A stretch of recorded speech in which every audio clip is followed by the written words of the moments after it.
और हाँ, जो ग्रे मार्केट प्रीमियम के लिए आए हैं उनके लिए बता दो कि ग्रे मार्केट प्रीमियम इसका ऑलमोस्ट डबल पे चल रहा है। अगर आप अप्लाई करते हो तो बहुत हाई चांस है कि आपका पैसा डबल भी हो जाए। चांस है, गारंटी नहीं है। हेलो फाइनेंशियल फाइटर्स, मेरा नाम है Lokesh Tiwari and be financially free channel में आपका एक बार फिर से स्वागत है। आई होप आपने लास्ट आईपीओस के वीडियो देखे होंगे, चाहे वो नायका हो चाहे वो पेटीएम हो, और उससे आपको बेनिफिट भी मिला होगा। और हाँ, एक गुड न्यूज़ ये भी है कि मैंने नायका के आईपीओ में अप्लाई किया था, जैसे कि मैंने वीडियो में बताया था, and I got very good listing gain. I would say somewhere 90%। That's good. Now मैं आपके लिए एक और कंपनी लेकर के आ गया हूं, लेटेंट व्यू टेक्नोलॉजीज।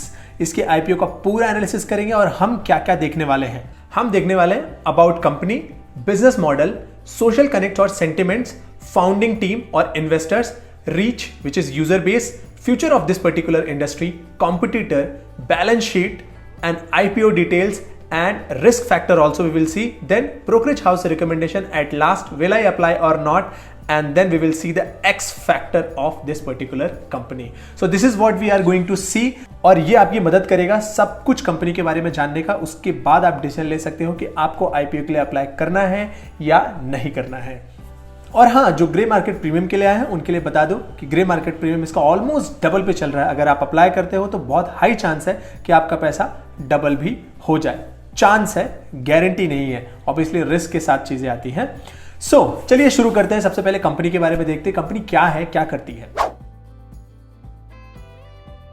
अगर आप देखोगे कंपनी का टैगलाइन तो वहां से भी आपको समझ में आ जाएगा कि ये कंपनी क्या काम करती है। तो अगर इसका आप टैगलाइन देख रहे हो तो it's a actionable insight and accurate decisions, which means ये company pure analytics based company है। ऐसी बहुत कम कंपनियां हैं जो प्योर एनालिटिक्स के डिपार्टमेंट में काम करती हैं, क्योंकि जो मैक्सिमम कंपनियां हैं वो सर्विस इंडस्ट्री में काम करती हैं, बट ये कंपनी ऐसी है जो एनालिटिक्स की सर्विस देती है। जैसे बड़ी बड़ी कंपनियां, उनके पास बहुत डेटा होता है, तो उस डेटा को कैसे एनालाइज करना है, उसके बेस पे कैसे डिसीजन लेना है। जैसे आपने अमेजोन में देखा होगा ना कि अगर आपने ये खरीदा तो आप ये भी खरीदोगे, वो सजेशंस जो आते रहते हैं वो सब एनालिटिक्स के बेस पे डिसीजन लिए जाते हैं। उस तरह के डिसीजन लेने में ये कंपनी दूसरी कंपनियों को हेल्प करती है। एंड लेटेंट व्यू जो है वो 2006 में फाउंड हुई थी, और 2006 से अभी तक इसको 14 साल हो चुके हैं। कंपनी प्रॉफिटेबल भी है।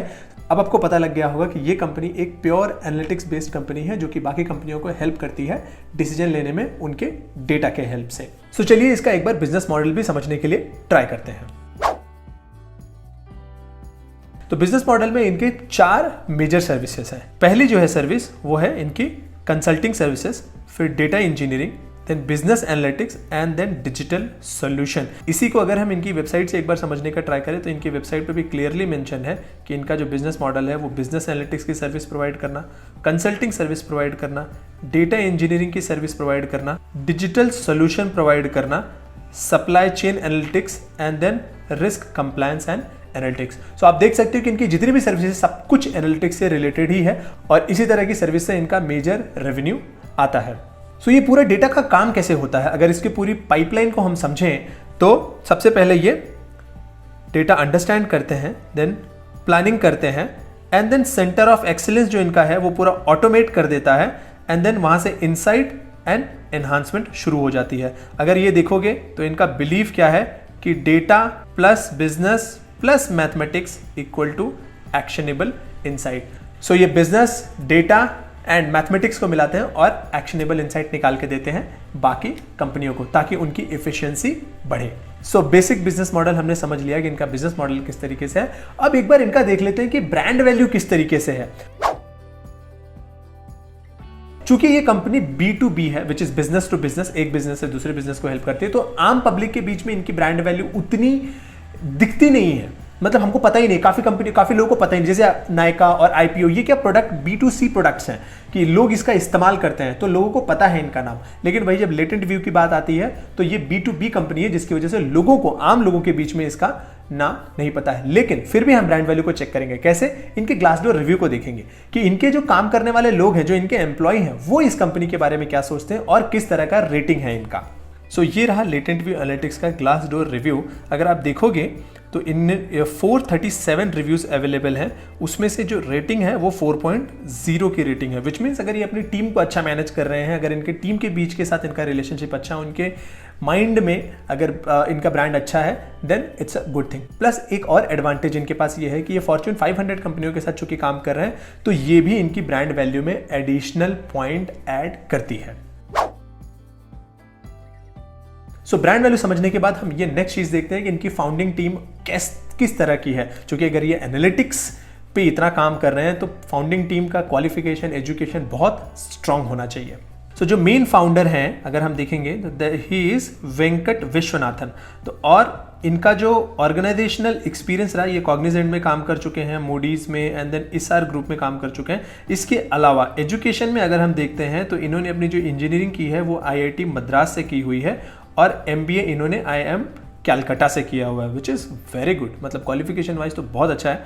नाउ जो कंपनी के CEO हैं विच इज़ राजन सेतुरमन, अगर आप देखोगे इनका जो ऑर्गेनाइजेशनल एक्सपीरियंस है वो एक्सेंचर एंड KPMG का है और इनका जो एजुकेशन है वो Birla institute of technology and Indian institute of management Calcutta, ये भी IIM कैलकाटा से है, प्लस इन्होंने बिट्स पिलानी से अपना ग्रेजुएशन किया हुआ है।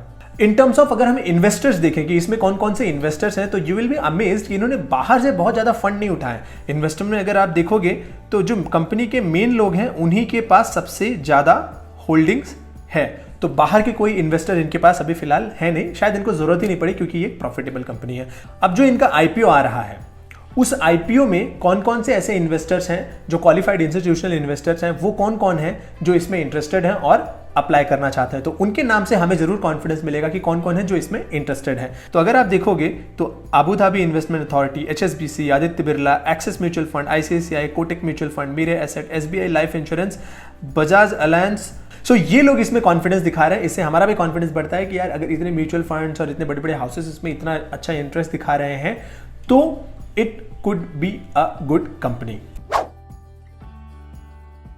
सो इन्वेस्टर्स के बारे में हमने देख लिया। अब हम जो जानना चाहते हैं वो इनका रीच या क्लाइंट्स, अगर वो हमें मालूम पड़ जाए तो उससे हमें और कॉन्फिडेंस आ जाएगा। सो रीच के मामले में देखो इनका बहुत बड़ा रीच होगा नहीं, क्योंकि ये जैसे मैंने बताया B2C कंपनी नहीं है, ये B2B कंपनी है। तो B2B कंपनियों में यूजर बेस हमेशा छोटा ही होता है, बट अगर कौन से यूजर के साथ, कौन से क्लाइंट के साथ काम करो उससे जरूर हमें कॉन्फिडेंस आता है। तो अगर आप देखोगे इनके जो क्लाइंट्स हैं कुछ which is like Adobe, Uber technologies and 7-Eleven जैसी बड़ी बड़ी कंपनियों के साथ ये काम कर रहे हैं। ज़्यादा इन्होंने रिवील नहीं किया है कि कौन कौन सी कंपनियों के साथ काम कर रहे हैं, बट इन्होंने ये क्लियरली रिवील किया हुआ है कि फॉर्च्यून 500 के साथ काफ़ी कंपनियों में से ये काम कर रहे हैं। सो अब तक हमने काफ़ी अच्छी अच्छी चीज़ें देख ली, कंपनी क्या है, बिजनेस मॉडल क्या है, फाउंडिंग टीम कौन कौन सी है, इन्वेस्टर कौन कौन इंटरेस्टेड है। एक चीज़ ये भी देखती थी इस पर्टिकुलर एनालिटिक्स इंडस्ट्री का फ्यूचर कैसा है।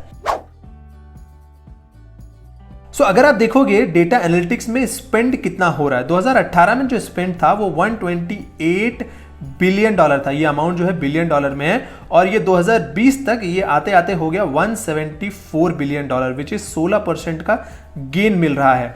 वही हमारा एस्टिमेशन ये है कि 174 से ये पहुंच जाएगा 332, लगभग डबल 2024 तक। और जो हमें CAGR मिलेगा गेन का विच इज 18% की ग्रोथ इसमें मिलेगी, 18% ईयरली ग्रोथ मिलेगी और ये ऑलमोस्ट डबल हो जाएगा नेक्स्ट 4 इयर्स में। ये एस्टिमेशन है इस तरीके से। आप देख रहे हो कि पोटेंशियल कितना ज्यादा है एटलीस्ट एनालिटिक्स इंडस्ट्री में। जितना डेटा जो है डिजिटलाइज होता जाएगा ना, एनालिटिक्स का स्कोप उतना ज्यादा बढ़ता जाएगा। जितना डाटा डिजिटल फॉर्म में आता जाता है, कंपनियां उसको एनालाइज करती हैं, वो समझने का प्रयास करती हैं कि हमारा बिहेवियर किस तरीके से है, बायर का बिहेवियर किस तरीके से, और उसके हिसाब से वो अपने प्रोडक्ट में चेंज करते हुए आगे बढ़ती हैं। सो इस इंडस्ट्री में तो कोई भी रुकावट नहीं आएगी जब तक इंटरनेट और डेटा का पेनिट्रेशन बढ़ता रहेगा, तब तक इस इंडस्ट्री में कोई भी ठहराव आता हुआ दिखता नहीं है। और ऐसी बात भी नहीं है कि ये जो डेटा है या फिर ये जो प्रोग्रेस है वो किसी एक पर्टिकुलर कॉन्टिनेंट या एक पर्टिकुलर ग्रुप में आएगा या एरिया में आएगा। अगर आप देखोगे तो एस्टिमेशन जो है कि नॉर्थ अमेरिका में अगर आप देखोगे 16% का CAGR, यूरोप में जो है 18.5% का CAGR और जो एशिया पैसिफिक रीजन है वहाँ पे 19.32% का CAGR जो है एक्सपेक्ट किया जा रहा है। और ऐसा भी नहीं है कि किसी एक पर्टिकुलर इंडस्ट्री या किसी एक पर्टिकुलर सेगमेंट में ग्रोथ आएगी। तो जियोग्राफिकल वाइज हमने देख लिया क्लियर कट ग्रोथ, लेकिन इंडस्ट्री वाइज क्या ऐसा होगा कि सिर्फ बैंकिंग में बढ़ेगा एनालिटिक्स की रिक्वायरमेंट, या फिर ऐसा होगा कि सिर्फ रिटेल में बढ़ेगा, तो वो चीज़ भी हम अभी देख लेते हैं। तो ये जो 3 बार आपको यहाँ पे दिख रहे हैं, which is the first one is 2018 का बार एंड देन 2020 का एंड देन 2024 का एस्टिमेशन। तो अगर इस एस्टिमेशन के हिसाब से देखोगे आप तो कस्टमर एनालिटिक्स में अच्छा खासा ग्रोथ मिलने वाला है, मार्केटिंग एनालिटिक्स में भी, सप्लाई चेन में भी, and then finance and risk analysis में, एंड देन एचआर एनालिटिक्स में, and now geospatial analytics में, एंड देन ऑपरेशनल इंटेलिजेंस में भी। तो हर सेगमेंट में एनालिटिक्स की ग्रोथ आने वाली है, तो इससे इस कंपनी को डेफिनेटली बेनिफिट मिलेगा। अब एक चीज और भी देख लेते हैं कि अगर इस कंपनी को बेनिफिट मिलेगा लेकिन इसके कॉम्पिटिटर भी तो होंगे। अगर ये फ्यूचर इंडस्ट्री इतनी अच्छी खासी बढ़ने वाली है तो कॉम्पिटिटर का सेगमेंट भी हम देख लेते हैं। अगर आप देखोगे कॉम्पिटिटर के मामले में तो इसमें थोड़ा सा ध्यान से समझना पड़ेगा क्योंकि इसके डायरेक्ट कॉम्पिटिटर बहुत कम है बट इनडायरेक्ट कॉम्पिटिटर काफी ज्यादा है, तो उसको हम भी एक बार समझ लेते हैं। तो अगर आप देखोगे ऐसी कंपनियां जो मल्टी आईटी सर्विस प्रोवाइड कर रही है वो इसकी कॉम्पिटिटर, जैसे कि Accenture, TCS, IBM, Cognizant, DXC technology and Wipro, ये भी एनालिटिक्स की सर्विसेज देती हैं, लेकिन ये इनका प्योर काम नहीं है एनालिटिक्स, और ये जो लेटेंट व्यू है इसका प्योर काम एनालिटिक्स ही है। इसके अलावा sell analytics services in addition to IT services and offering. तो अगर आप देखोगे Tech Mahindra, EXL, Persistent, Ernst and Young, Capgemini, Deloitte, ThoughtWorks, Atos, HCL, Infosys, NTT, ये सब भी इस तरह की सर्विसेज देती हैं। लेकिन अगर हम प्योर एनालिटिक्स फर्म बोले, ऐसी फर्म्स जो प्योर सिर्फ और सिर्फ एनालिटिक्स पे मेजर उनका बिजनेस चलता है, तो उसमें है Fractal analytics, Impetus, Tiger analytics, Mu Sigma, Latent View and Crayon. ये कंपनियां हैं जो इसकी जेन्युइन कॉम्पिटिटर्स हैं। वो कंपनी जो लिस्टेड है और इसकी प्योर कॉम्पिटिटर है वो है हैप्पीएस्ट माइंड टेक्नोलॉजीज। अगर अगर ये करंट मार्केट प्राइस पे लेटेंट व्यू का देखोगे, मार्केट कैपिटलाइजेशन 3200 करोड़ का आएगा, जबकि हैप्पीएस्ट माइंड का इसका ऑलमोस्ट डबल है, 7900 करोड़ का है। फेस वैल्यू 1 और 2, ठीक है, इस पे इतना फोकस नहीं करते। मेन हमारा जो ऑब्जेक्टिव था कि इसका कॉम्पिटिटर लिस्टेड कौन है जिससे हम इसे कंपेयर कर सकते हैं, तो वो यहाँ पे क्लियरली देख सकते हो, ठीक है। और फिलहाल जो पी चल रहा है हैप्पीएस्ट माइंड का, आप देख रहे हो कितना हाई पी इसको मिल रहा है, विच इज 118 का। तो आप यहाँ पे भी एस्टिमेट कर सकते हो कि इसका पी भी ऑलमोस्ट डबल ट्रिपल या जाने की संभावना है कि एटलीस्ट एक कंपनी जो लिस्टेड है, जो इसकी कॉम्पिटिटर है, जो प्योर एनालिटिक्स में काम कर रही है, और उसको अगर अच्छा खासा पी मिल रहा है, अच्छा खासा प्रीमियम वैल्यू मिल रही है, तो इसको भी बहुत ज़्यादा प्रीमियम मिलने की संभावना है। अब तक हमने सारी अच्छी बातें कर ली कि भाई इस इंडस्ट्री का क्या है, बिजनेस क्या है, सब कुछ देख लिया। लेकिन बैलेंस शीट नंबर्स में क्या है ये कंपनी, क्या ये कंपनी सच में प्रोग्रेस कर रही है, क्या कंपनी सच में प्रॉफिटेबल है, वो चीज़ भी हम अभी के अभी देख लेते हैं। सबसे पहले ये सारे नंबर करोड़ में होने वाले हैं और ये 3 साल पे सबसे पहले आप फोकस करिए। अगर आप देख रहे हो जो इसका एसेट है वो कंटिन्यूअसली ग्रो कर रहा है, 325 से लगभग 400 करोड़ आ गया एंड देन 500 करोड़ के करीब आ गया। रेवेन्यू जो है वो भी कंटिन्यूअसली अप हो रहा है, 295 से 330, 330 से 330। यहाँ पे थोड़ा सा डाउन हुआ है, क्लियर कट डाउन हुआ है। आई थिंक ये कोविड की वजह से कुछ तो हुआ है इनका, वो हम एक बार डिटेल में देखेंगे। लेकिन प्रॉफिटेबिलिटी अगर हम देखें तो 59 करोड़ से जो इनका प्रॉफिट आफ्टर टैक्स है वो 59 करोड़ से 72 करोड़ हो गया 2020 में, और 2020 से 2021 आते आते वो 91 करोड़। बट देखो यहाँ पे रेवेन्यू फ्लैट रहा लेकिन प्रॉफिटेबिलिटी बढ़ गई। तो इसका जो रीज़न है, कंपनी के जो फाउंडर है उनका ये कहना है कि चूंकि जब कोविड आया तो जो इनके एक्सटर्नल लोग थे जो यूएस से और क्लाइंट की लेवल से काम कर रहे थे, उनको उन्होंने उसमें काफ़ी चेंजेस किया और उनकी काफ़ी शिफ्टिंग की, तो जो उनका जो एक्चुअल कॉस्ट आ रहा था वो कॉस्ट घट गया, जिसकी वजह से यहाँ पे प्रॉफिट बढ़ा हुआ दिख रहा है। प्लस कोविड के टाइम पे जो फर्स्ट 2 क्वार्टर्स है वहाँ पे काफ़ी कंपनियों ने अपने कॉस्ट कटिंग किए हुए थे, जिसकी वजह से इनका रेवेन्यू गिरा था, बट बाद में सेकेंड और थर्ड क्वार्टर में इन्होंने अच्छा खासा पिकअप कर लिया। बैलेंस शीट काफ़ी ठीक है, छोटी कंपनी के हिसाब से 3000 करोड़ 3500 करोड़ मार्केट कैप के हिसाब से अगर कंपनी का 20-25 करोड़ का प्रॉफिट आ रहा है quarter wise, that's a great thing. और ईयरली प्रॉफिट अगर लगभग 100 करोड़ का पहुंच रहा है तो दैट्स अ ग्रेट थिंग। एक बार कॉन्टिनेंट वाइज भी देखते हैं कि इनका क्या क्या रेवेन्यू आता है। तो अगर आप देखोगे इनका जो मेजर रेवेन्यू आ रहा है वो यूनाइटेड स्टेट से आ रहा है 92%, और ये कंटिन्यूसली कांस्टेंट है, 90% भी था, फिर 92, फिर 92। तो ये रहा टोटल रेवेन्यू का। उसके बाद सेकंड नंबर पे आता है यूनाइटेड किंगडम, लगभग जहाँ से विच इज लंदन वगैरह से तो यहाँ से 2%, 3% था, फिर 2% हो गया, अभी भी 2% पे कायम है। इसके अलावा नीदरलैंड से भी आता है इनका अच्छा खासा रेवेन्यू 2% के करीब, and then rest of the world वहाँ से 3% के करीब आता है। तो इस तरीके से आप देख रहे हो इनका यूएस में प्रेजेंस है, नीदरलैंड में प्रेजेंस है, यूनाइटेड किंगडम में प्रेजेंस है, and rest of the world में भी थोड़ा बहुत इनका प्रेजेंस है। और हम ये एक्स फैक्टर में देखेंगे वो किस वजह से। फाइनली हमने कंपनी के बारे में काफी कुछ डिटेल में जान लिया। अब आते हैं आईपीओ की डिटेल के बारे में। आईपीओ जो इनका ओपन हो रहा है वो 10 नवंबर को ओपन हो रहा है, विच इज कल ही ओपन हो चुका है, और जो क्लोज होगा वो 12 नवंबर, विच इज कल, आने वाला कल में क्लोज होगा।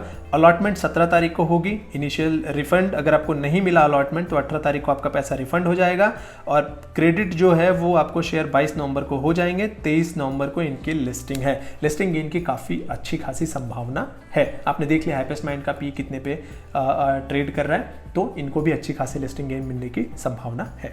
इसके अलावा अगर आप देखोगे इनका जो फेस वैल्यू है वो 1 रुपीज़ की फेस वैल्यू पे ये आ रहे हैं। आईपीओ प्राइस जो है 190 से 197 पे रहने वाला है, तो आप कट ऑफ प्राइस पे ही अप्लाई करो 197 पे। मार्केट लॉट साइज जो है वो 76 शेयर का रहने वाला है। जो साइज है वो 600 करोड़ का ये फंड उठा रहे हैं इशू साइज, उसमें से 474 करोड़ जो है ये फ्रेश इशू कर रहे हैं, विच इज कंपनी के लिए यूज होने वाला है, और 126 करोड़ रुपया जो है वो ऑफर फॉर सेल है, विच मीन्स प्रमोटर्स के पास ये पैसा जाएगा, वो पैसा ले रहे हैं, विच इज प्रॉफिट बुक कर रहे हैं, आप ऐसा समझ सकते हो। इस पैसे का ये क्या करने वाले हैं वो भी एक बार हम देख लेते हैं। अगर आप देखोगे फ्रेश इशू चूंकि एक अच्छा खासा अमाउंट यहाँ पे आ रहा है, लगभग 474 करोड़ ये कंपनी के लिए इस्तेमाल करने वाले हैं, तो ये इनऑर्गेनिक ग्रोथ के लिए यूज करने वाले हैं। सब्सिडरीज जो है इनकी उसके फ्यूचर ग्रोथ में ये लगाने वाले हैं, and then general corporate purpose. General corporate purpose ये सेबी सबको छूट देती है कि थोड़ी फ्लेक्सिबिलिटी के लिए कि आप किस तरीके से पैसा यूज करने वाले हो, तो आप एक लाइन में लिख दो जनरल कॉर्पोरेट पर्पस। वैल्यूएशन इसका कैसा है, सस्ती है, महंगी है, क्या है? अगर आप देखोगे तो इसका जो पी मिल रहा है वो आपको मिल रहा है 42 पे, which is very good. Elitist company जो लिस्टेड है हैप्पीएस्ट माइंड वो 118 पे ट्रेड हो रही है, और ये मिल रहा है 42 पे, तो काफी अच्छा खासा रीजनेबल मिल रहा है, प्लस इसका फ्यूचर बहुत अच्छा है। तो इन्होंने क्लियरली मेंशन किया हुआ है, अगर आप देख रहे होगे, इन्होंने कस्टमर का नाम ऐसे नहीं बताया हुआ है, बट इन्होंने लिखा है कि जो इनके टॉप 5 कस्टमर्स हैं वो लगभग 60% रेवेन्यू जनरेशन का मोड है। और ये ऐसा भी नहीं है कि सिर्फ ये 2021 की बात है। अगर आप देखोगे फिस्कल ईयर 19, 20 और 21 का डेटा भी, तो ये 54% था, 53% हुआ, फिर से 54%। इसका मतलब हुआ ईयरली जो इनका 54% का रेवेन्यू है वो टॉप 5 क्लाइंट से ही आता है। तो कहने के लिए इनके पास 30 क्लाइंट है, जाहिर सी बात है, लेकिन जो 5 है, शुरू के 5 है, उन्हीं से मैक्सिमम रेवेन्यू आता है। तो अब सोचो इन्हीं 5 में से किसी एक ने बोला कि मुझे अब आपके साथ काम नहीं करना, तो इनका रेवेन्यू काफ़ी कुछ घट जाएगा।